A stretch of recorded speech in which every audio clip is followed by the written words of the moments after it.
4,500 years ago, while Egypt was still building its pyramids and Mesopotamia was etching its first laws into clay, an entire civilization was already living in cities that would not be matched again for another 2,000 years. They had running water in their homes. They had sewers beneath their streets. Their cities stretched across an area larger than ancient Egypt and Mesopotamia combined. And yet, we don't know their kings. We don't know their gods. We cannot read a single word they ever wrote. This is the story of the most advanced and most mysterious civilization the ancient world ever produced.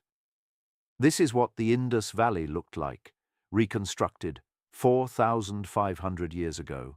To understand how remarkable the Indus cities were, you have to place them in context. In 2500 BCE, most of the world's settlements were loose clusters of mud huts built wherever the land allowed. There was no planning, no order. You simply built and hoped. The Indus people did something no civilization had done before at this scale. They designed their cities before they built them. Archaeologists have uncovered more than 1,000 sites stretching from modern-day Pakistan to northwestern India, covering an area of roughly 1.5 million square kilometers. At its heart were major urban centers, Mohenjo-daro in the south, Harappa in the north, and Dholavira in the west. These cities were built on a grid, an almost perfect grid. Main streets were up to 10 meters wide, running in cardinal directions. Smaller lanes branched off at right angles. Every block was a precise rectangle. This is urban planning in 2500 BCE. Structures were built almost exclusively from kiln-fired bricks, not sun-dried like the Egyptians and Mesopotamians used, but fired in ovens. This made them harder, more durable, and more water-resistant. And the bricks followed a standard. Across the entire civilization, separated by hundreds of kilometers, bricks were manufactured to the same ratio, 1 to 2 to 4. Length, width, and height, proportionally identical everywhere. Each major city was divided into 2 distinct zones. On a raised mound to the west sat the citadel, a fortified upper town built on a massive mud brick platform that elevated it above flood level. Here were the public buildings, the great bath, the granary, assembly halls. Below, stretching east, was the lower city, a dense, organized neighborhood of residential homes, workshops, and markets. The homes of the Indus Valley would surprise you. They were not primitive. A typical house was built around a central courtyard, the heart of family life, providing light, ventilation, and privacy. Rooms opened inward, not outward. The street-facing walls were mostly blank, no windows facing the road. This was intentional: privacy, shade, and security. Most homes had their own well. Some had private bathing platforms, a raised brick floor with a drain built directly into the city's sewage network. Wealthier homes had 2 stories. Some had what appear to be servant quarters. This is not the housing of a struggling civilization. This is the housing of a society that had mastered the basics and was focused on comfort. If one achievement of the Indus Valley Civilization stands above all others as proof of their sophistication, it is this: their sewage system.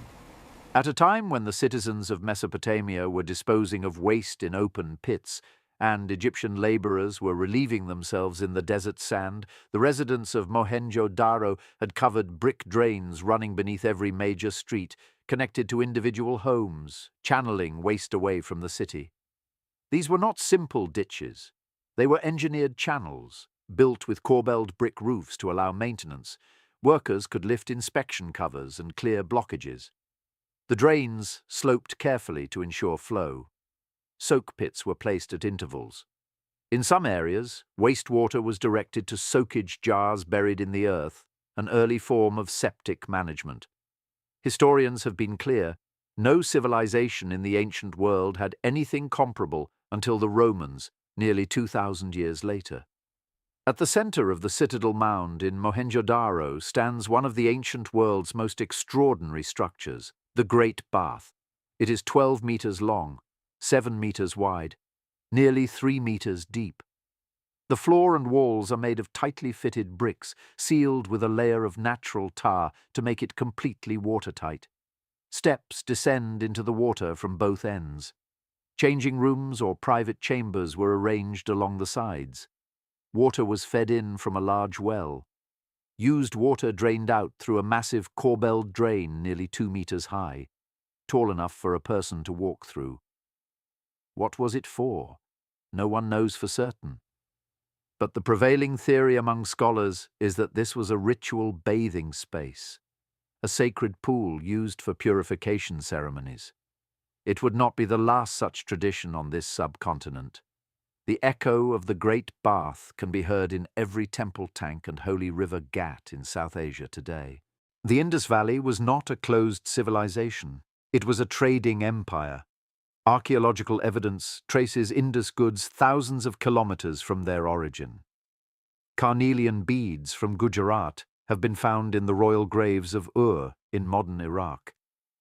Indus merchants were walking the bazaars of Mesopotamia. Their ships were navigating the Arabian Sea. We know this because of what they left behind. The Indus Valley exported luxury goods that the ancient world craved: semi-precious stones, carnelian, lapis lazuli, turquoise, expertly drilled and polished into beads and pendants, cotton textiles, some of the earliest ever woven, timber from the forests of the Himalayas, ivory, shell ornaments, copper tools. In return, they imported gold from southern India, silver from Afghanistan, and copper from Oman. A Mesopotamian text from roughly 2000 BCE refers to ships arriving from a distant land called Meluha, laden with carnelian, copper, and timber. Meluha is now widely identified as the Indus region. Here is something remarkable about the Indus economy. Across all excavated sites, archaeologists have found no palace complex, no royal treasury, no single structure that screams centralized power.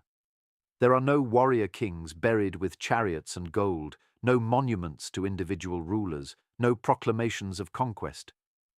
What this tells us is tantalizing. Perhaps the Indus economy was more distributed, controlled by a merchant elite or civic institutions rather than a warrior aristocracy.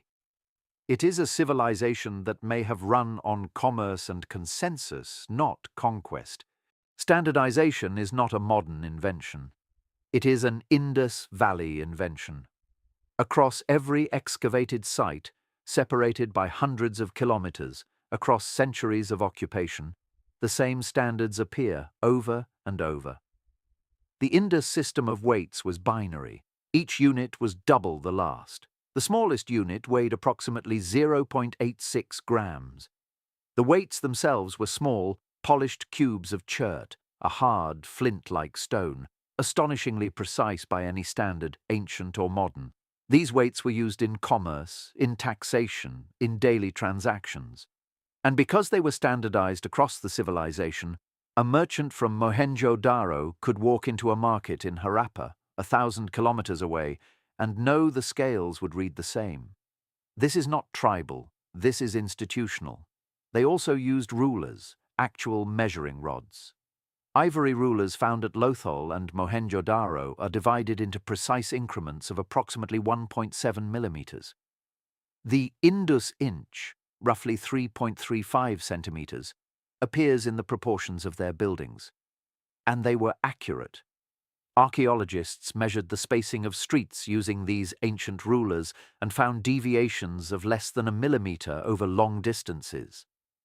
At the site of Dholavira in modern Gujarat, the Indus engineers built something extraordinary for a semi-arid region, a system of massive reservoirs cut into rock, connected by channels, designed to capture every drop of seasonal rainfall and store it for use throughout the dry year.